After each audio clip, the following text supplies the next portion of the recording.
Hello, I'm Rebecca Greier Horton, Senior Global Insight Strategist at MillerKnoll, and I'd like to share with you our point of view, Design with Impact. A philosopher once said that a challenge is not to see what no one else has seen, but to think what no one else has thought about that which everyone sees. And the way that pertains to our work today in the workplace is, what do we do with all these offices?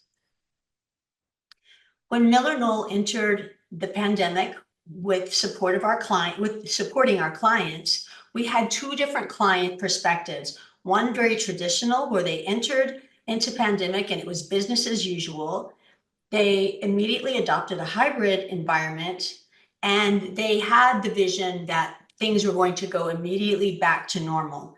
Those very traditional clients, typically in the financial institutions, insurance, are now asking themselves, now what? Because things have not gone back entirely to normal. On the other end of the spectrum, we had clients who were very progressive, say small startups and software companies, who went into pandemic with a very open mind, no set ideas of how things should run, and they had accelerated trends during this time. And what happened whenever we began to emerge is they had accelerated solutions. Some of these clients are so progressive currently that many of our other clients visit those locations. One of the things, though, that both of these clients, being on two very different ends of the spectrums, had in common is they realized that less time together diminished peer collaboration, mentorship, clarity, and career advancement. So with that in mind, we ask ourselves, what next? And now is the time for action. We don't want to immediately try to force things back to how they were. We want to take lessons learned and endeavor in working in a new way. So we want to reassess the value of the office. And how do we do that? We do that through informed insights based on data. I work in a group of 30 architects, designers, scientists who make up the Global Research and Planning Group under Ryan Anderson at MillerKnoll. And we comprise a group that is a very curious, active group who seeks primary, secondary, and tertiary data. Our primary research conduct our own research. We also coordinate with universities and other organizations to collaborate on research. And then finally, we canvas for very reliable data inputs and resources and synthesize those and do a good meta-analysis to help support our clients in their journey. This represents our original data, our original research, and this is our global workplace data research. This examined location policy by country. And so we took 9 different countries and examined within these 6,000 workers, what is the policy? Are you fully in office? Are you fully hybrid, or are you fully remote? So in office represents 5 days a week. Hybrid represents about 2.5 days a week. And then fully remote is completely out of office. And you'll notice in these trends, Canada and the US are very similar.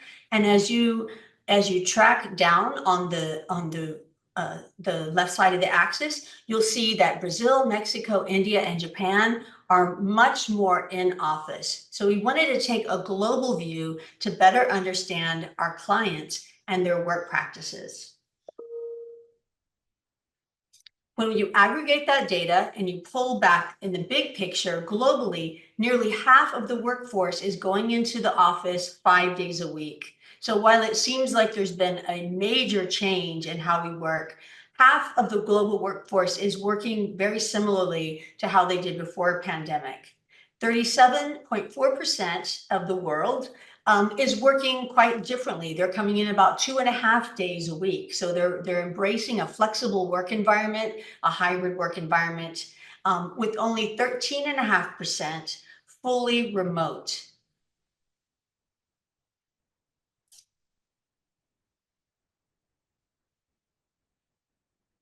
From this, we examine a larger data set of 10,000 different knowledge workers, and we find that 81% of employees want location flexibility.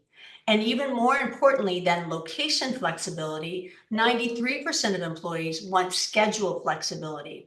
So when you dig down into what this means, essentially workers just want to be treated with fundamental humanity. They want to be able to take their child to a doctor's appointment.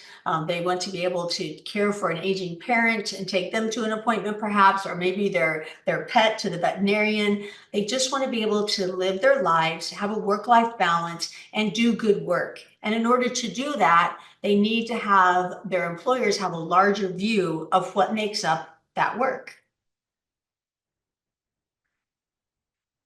Whenever offices and organizations embrace a more flexible way of working, we see that there's a 39% higher productivity of those employees, and there's 64% greater focus.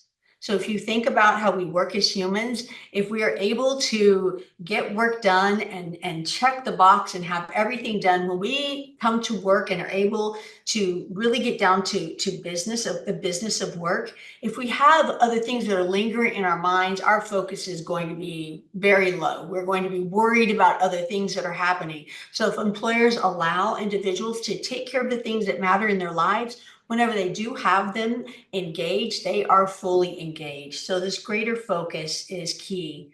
And we validate this through surveys, pulse surveys, things of similar to Great Places to Work surveys, which allows us to quantify this productivity and greater focus.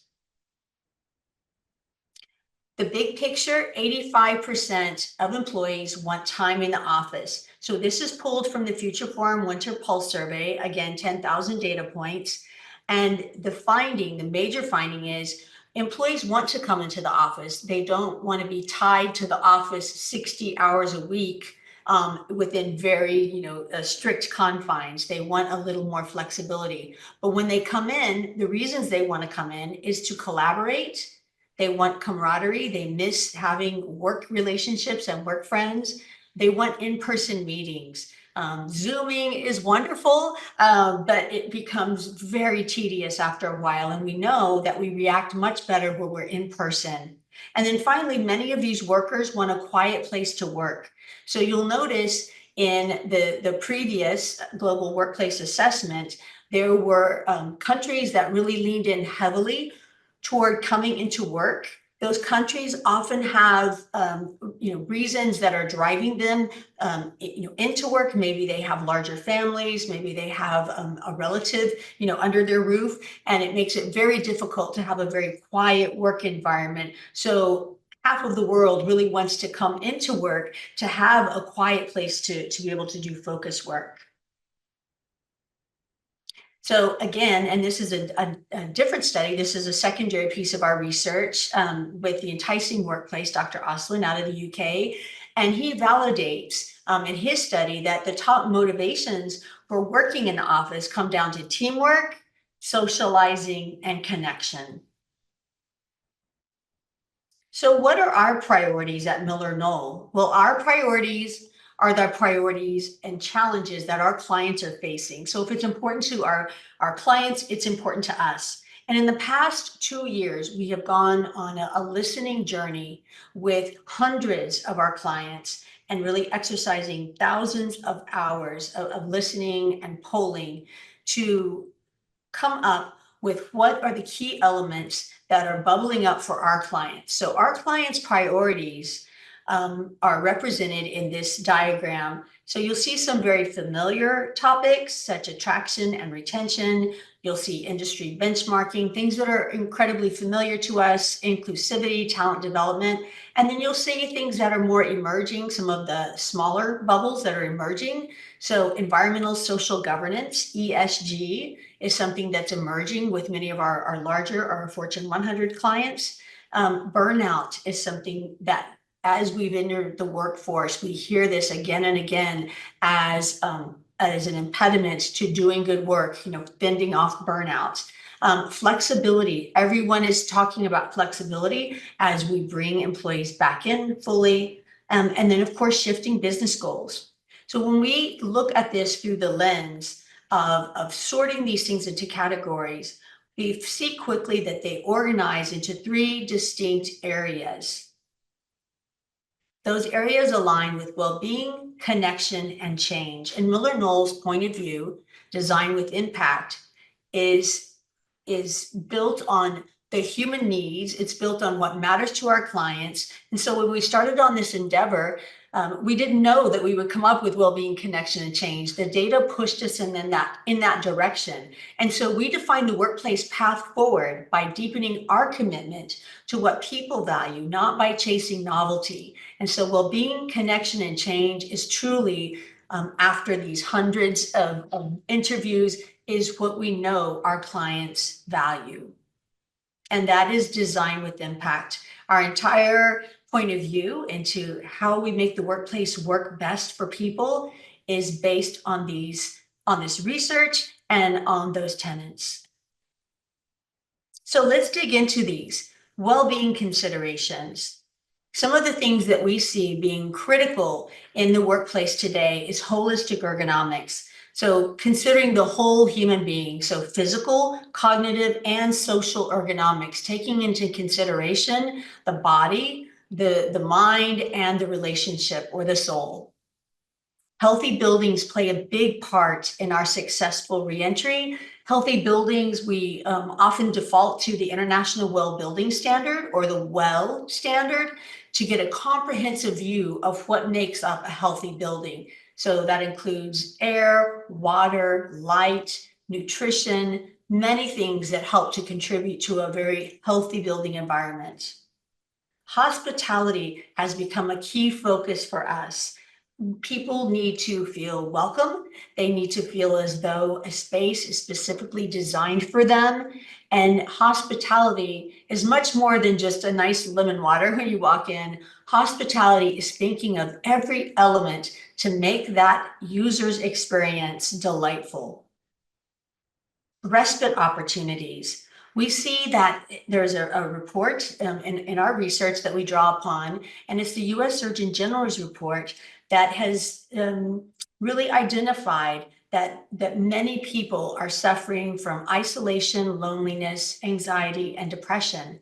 And so as they re-enter the workforce, having the compassion toward those individuals and caring about where they are and setting them up for success requires that we provide respite opportunities. Previously, we focused on mothers' rooms and things of that nature. We certainly haven't let that go by any means, but we realize the value of respite is so much bigger than perhaps a new mother. It's open for anyone who is on the spectrum, so neurodiversity, anyone who is, perhaps, a veteran and has PTSD, post-traumatic stress disorder, people who need just a little break during the day to go and regroup and have that available to them. So respite opportunities are huge right now.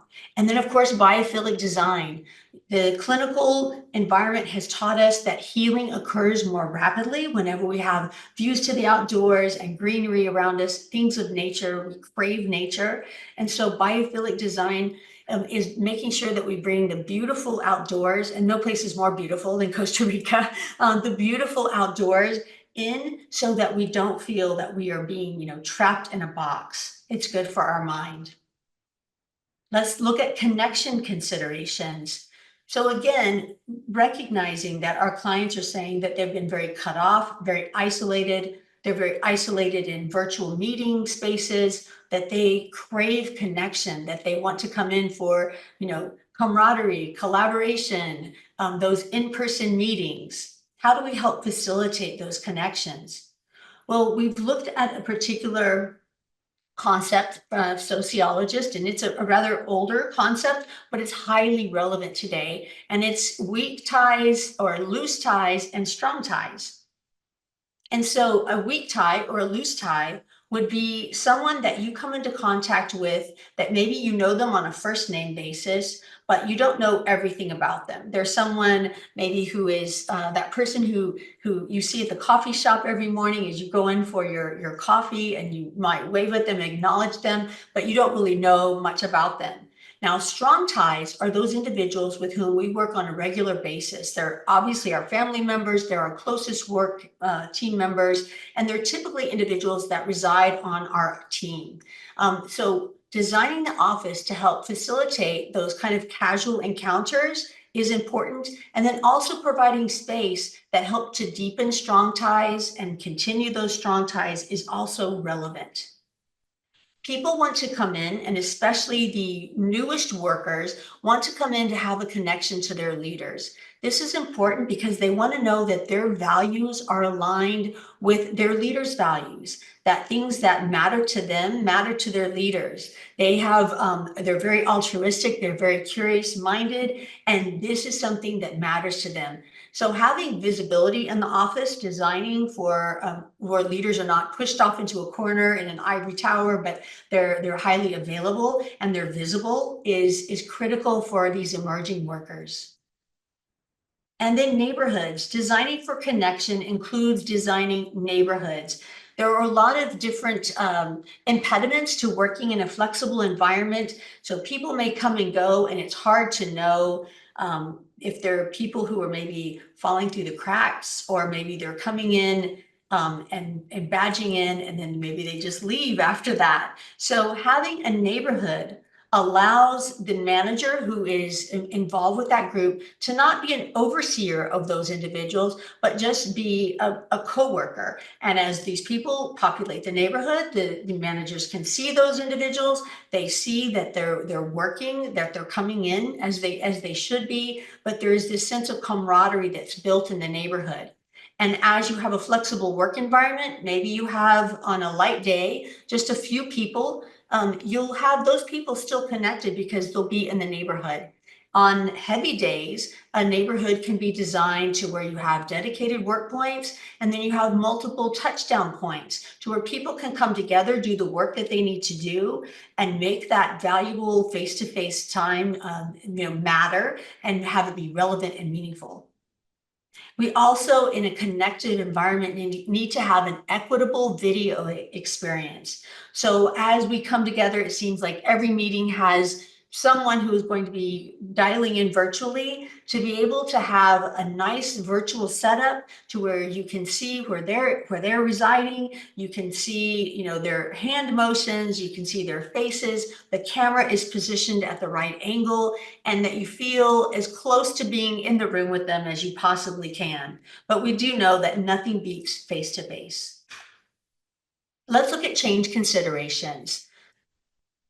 First of all, the human brain does not like change. We love that basic security. We love to know what to expect next. We typically don't like change. So when we think about change in the workplace and bringing people, back in, encouraging them to be in the proper workplace, we want to give them voice and choice. So if there's something that is bothering them, and we hear this all the time. So if you have a flexible work arrangement, employees may say, well, I come in, but I don't see who I need to see.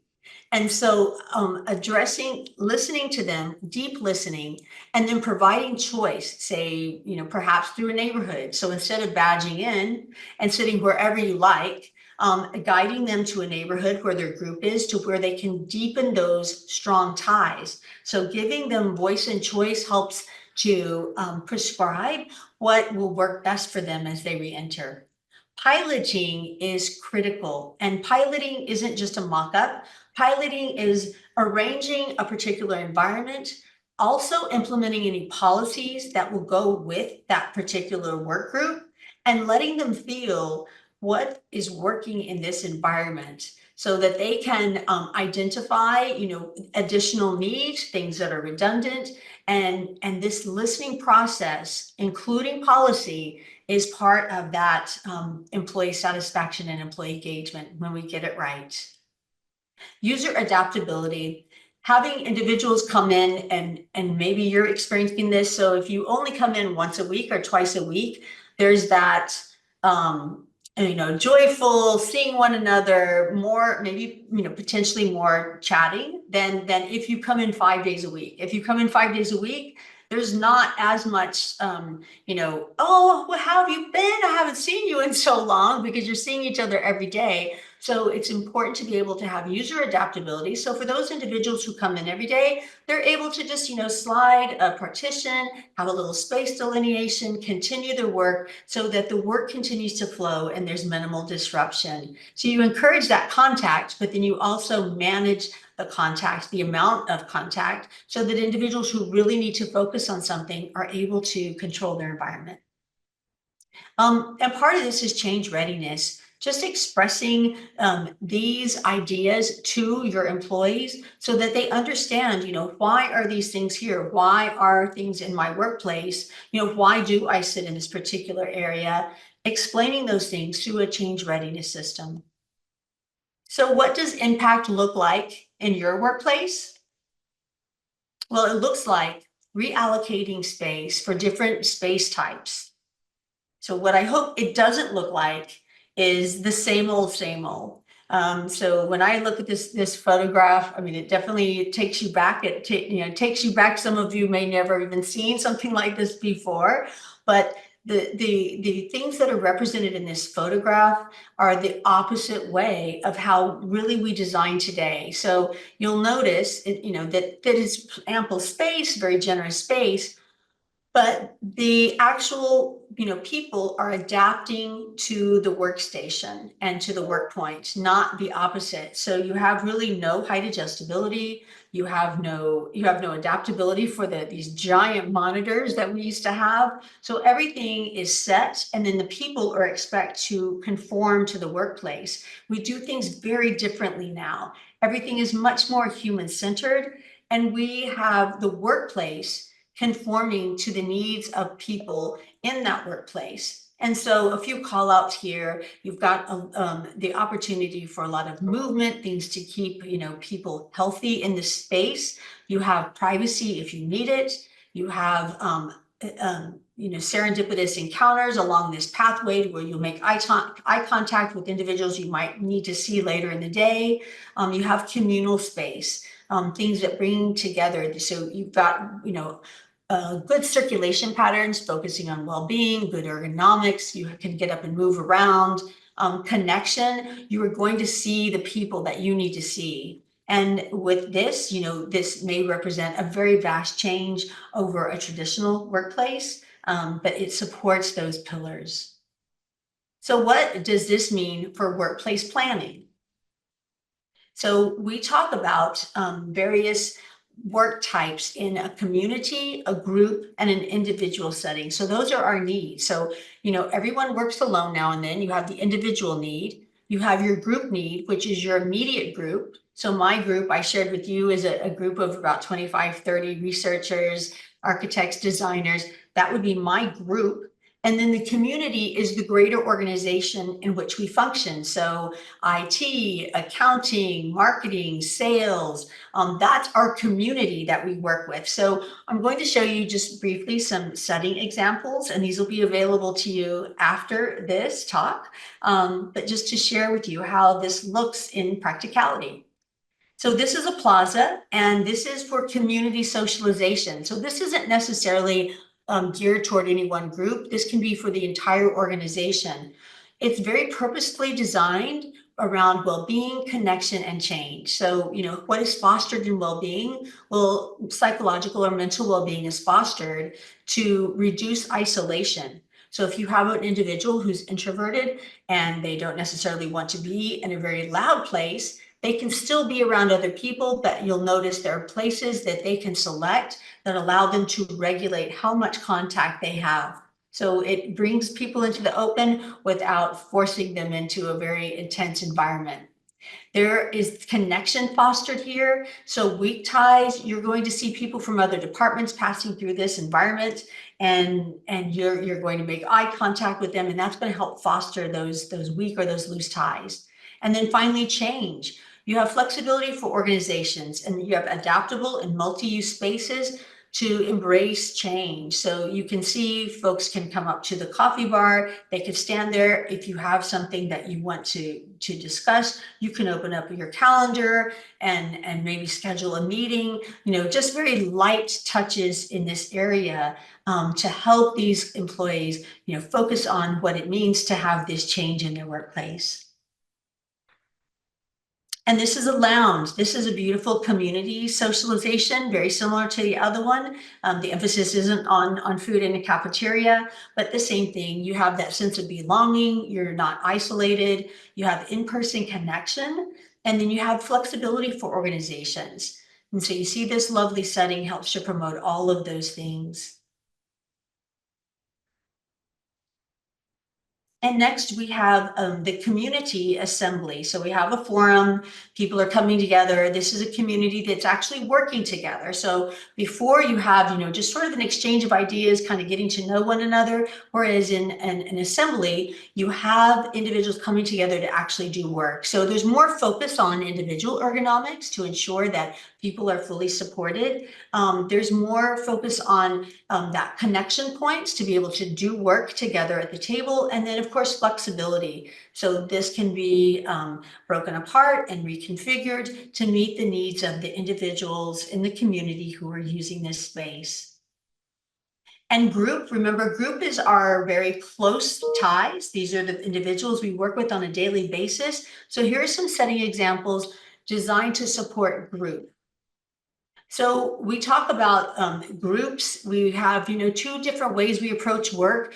We talk about the work and we plan the work, and then we get down to work. We do this in all three: community, group, and the individual. And in this space, there's a meeting, they're getting ready to plan and execute on something, but they're just initiating a project. And so you'll notice this is inclusive design from a well-being perspective. You can move those chairs away. You can have someone roll up to that compliant table. It's very inclusive. There's biophilia, natural light, so much of this for well-being, fostering well-being. The connection, you've got that ability to have a face-to-face connection. And then you also have very nice video access to be able to connect with your outlying team members. And then of course it focuses on the ability to change. So this is a multi-use space that allows the users to adapt it to their needs. And here's another meeting space, very similar, just getting together, brainstorming, getting ready to kick off work. And you have, this ability for the well-being to be fostered through autonomy. It allows people that flexibility, in-person connection, again, flexibility for teams. Now, there is another form of work that groups do, and that's when they get down to work. So this would be a group collaboration space, and this is represented in a workshop. So again, with well-being, you see more fine detailing of work tools. You see both analog and digital tools available to connect with different work styles. You have the ability to really focus on strong ties when you're working with your team and your group, and you are coming to a space day in and day out focused on the work. You are going to strengthen those ties. And again, you have flexibilities for team. So based on their work preferences, they're able to reconfigure to help them do their best work. And this is my favorite setting, the neighborhood. This is, group collaboration at its finest. So if you have a team and you are on a flexible work environment, say you have some people who come in 5 days a week, some who opt in to come in, 2.5 or 3 days a week. You may have different settings for those individuals. So the gentleman standing he has a dedicated workspace because he's coming in 5 days a week, whereas the gentleman sitting at this high top, he may be in sales and coming in only a few days a week, doesn't need a dedicated work point, doesn't need any place to store things, but yet they're part of this group, they're part of the same team, and they'll see each other at some point in the week. And this is just, this beautiful environment that fosters autonomy, strong ties, and of course that flexibility. So when you think about, say, Fridays when the work is light and people aren't in the office as much, this is nice to have two people, but on a Tuesday or Wednesday or Thursday when there are a lot of people in the office, which is when we see peak days, there's a work point for everyone to comfortably come and sit and work and then socialize and expand out around the building. But the bottom line is, the manager in this group can have eye contact and see the people within her group. And here's a group built on collaboration. We call this alone together. So this is when people are highly focused, heads down work. They need to be able to come together and have maybe a little more privacy in their work, a little more quiet. And this does delineate that very thing with separating out a meeting room that's adjacent, and then having individual work points for people to get work done, and those can be dedicated or touched down. In individual settings, we all do individual work. And we've learned that the time that we spend thinking about the work or decompressing is just as important as our focus time. So, I love to explain this as in, teaspoons of energy. So everyone has a certain amount of energy when they come to work, and you hold up your 10 fingers and you're like, okay, this is my 10 teaspoons of energy for the day. If you have a terrible commute and say you miss your bus, or your car breaks down, you may have only 5 teaspoons of energy when you show up to work, because you've already exhausted that energy just getting to work. The respite helps us to manage our energy levels, to manage our face-to-face levels, by having a moment that we can go into a space, a safe space, closing this curtain, a very dramatic gesture of I'm going to decompress, I'm going to be in here alone for a moment, and be able to just reset ourselves mentally. This is especially important for when designing for neurodiversity, because, like I said, those 10 teaspoons of energy, it may very well be that someone who is on the spectrum only has, 6 teaspoons of energy to start with, that they're exhausted very quickly. And so having this space to be able to allow individuals who have maybe ADHD or PTSD or something of that nature to just stop, reset, have that moment, take some breaths, and then step out and re-engage with the workforce, we see is more important than ever. And then when it's time to get down to work, this is an individual focus setting. And before you say that office is way too big, this is a multi-purpose setting that allows, in this case, for a junior executive to be present in that office several days a week. And then when she is traveling, what she would do is, push in that chair, put away her personal belongings. And then this is a multi-purpose to open up to a small meeting space. And we know that typically a meeting space is 3 to 4 people. And there's always someone dialing in. So this is a perfect meeting space, allowing this space to be fully utilized when this junior executive is out of the office and traveling to her other locations. And it really does help to foster proper ergonomics, in-person and virtual communication. And this is the ultimate in flexibility of space. That concludes our settings. I'd like to invite you to visit our resources. Everything that we do, everything that I've talked about today is available at MillerKnoll.com. And we have our ideas in action. We publish white papers. We have webinars on a monthly basis. Please check those out. We have case studies, and then there's a podcast that my leader, Ryan Anderson, hosts, and it is absolutely incredible. It's one of the top workplace podcasts in the world, and it's called About Place. So wherever you download your podcast, download About Place, MillerKnoll, and that is what I have to share with you today. And I thank you. Please connect with me on LinkedIn. I post and I stay in touch with everyone I meet. So thank you, and have a lovely conference.